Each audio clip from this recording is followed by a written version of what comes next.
Good morning, everyone. President von der Leyen will make a statement. La présidente von der Leyen fera une déclaration concernant le paquet de défense. Bonjour à tous. Je suis désolé pour l'heure matinale. Nous vivons à une époque particulièrement difficile et dangereuse. Je n'ai pas besoin de souligner la nature grave des menaces auxquelles nous faisons face et les conséquences dévastantes qui pourraient arriver si ces menaces devaient se réaliser. La question n'est plus de savoir si la sécurité de l'Europe est menacée de façon très réelle ou si l'Europe devrait porter une plus grande responsabilité pour sa propre sécurité. En vérité, nous connaissons depuis longtemps les réponses à ces questions. La question essentielle devant nous est de savoir si l'Europe est prête à agir avec autant de décision que la situation exige, ou si l'Europe peut réagir rapidement et de façon ambitieuse. Ce n'est plus la question. Dans les différentes réunions au cours des derniers jours, le plus récemment à Londres, il y a 2 jours, la réponse des capitales européennes a été très forte et très claire. Nous sommes prêts. Nous vivons dans une époque de réarmement. L'Europe est prête à fortement augmenter ses dépenses pour la défense devant les urgences à court terme, l'urgence à soutenir l'Ukraine, mais aussi de faire face aux besoins à long terme d'assumer une plus grande responsabilité pour notre propre sécurité européenne. C'est pourquoi aujourd'hui, j'ai écrit au chef d'État et de gouvernement devant le Conseil européen de jeudi. C'est pourquoi nous nous retrouvons ici aujourd'hui. Dans cette lettre, j'ai expliqué le plan Rearm Europe, réarmer l'Europe. Cette série de propositions vise à utiliser tous les leviers financiers à notre disposition pour aider les États membres à rapidement augmenter leurs dépenses et renforcer leurs capacités en matière de défense, et ceci sur une longue période, sur toute cette décennie. Il y a 5 points principaux à ce plan.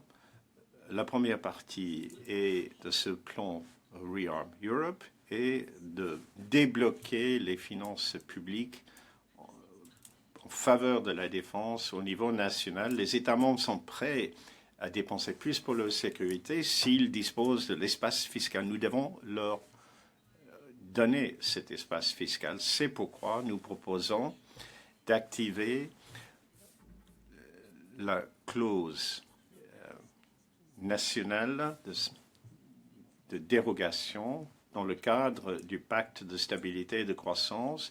Ceci leur permettra d'augmenter leurs dépenses pour la défense sans engager un processus de déficit excessif. Ceci permettrait aux États membres d'augmenter leurs dépenses sur la défense de 1,5% du PNB, ce qui représenterait un espace fiscal de quelque 650 milliards d'euros sur cette période. La deuxième proposition représente un nouvel instrument, quelques 150 milliards de prêts aux États membres pour l'investissement sur la défense. Il s'agit de dépenser mieux et de dépenser ensemble. Nous parlons de domaines de capacité pan-européenne, comme par exemple la défense antiaérienne et antimissiles, les systèmes d'artillerie, les missiles et les munitions, les drones, les systèmes de défense anti-drones, mais aussi de faire face à d'autres besoins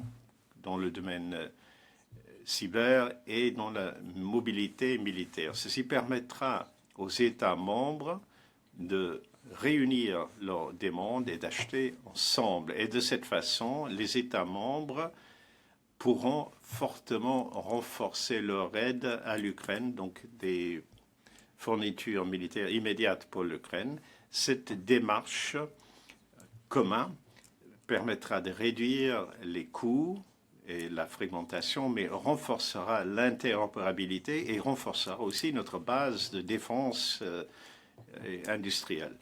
Et ceci aidera également l'Ukraine. C'est l'heure de l'Europe qui a sonné et nous devons y faire face. Le troisième point est utiliser la puissance du budget européen. Nous pouvons beaucoup faire dans ce domaine à court terme pour diriger plus de financement vers les investissements en matière de défense. C'est pourquoi je peux annoncer que nous proposerons des possibilités et des incitations supplémentaires pour les États membres pour qu'ils puissent décider eux-mêmes s'ils souhaitent utiliser les programmes de politique de cohésion pour renforcer leurs dépenses en matière de défense. Les deux derniers points visent à mobiliser les capitaux privés, accélérer l'union de l'épargne et de l'investissement et également travailler à travers la Banque européenne d'investissement. Donc, en conclusion, l'Europe est prête à assumer ses responsabilités. Rearm Europe peut mobiliser jusqu'à 800 milliards d'euros de dépenses sur la défense pour assurer une Europe sûre et résiliente. Nous continuerons bien entendu à travailler de proche avec nos partenaires dans l'OTAN. C'est le moment de l'Europe et nous sommes prêts à y faire face. Merci beaucoup. Désolé, pas de questions.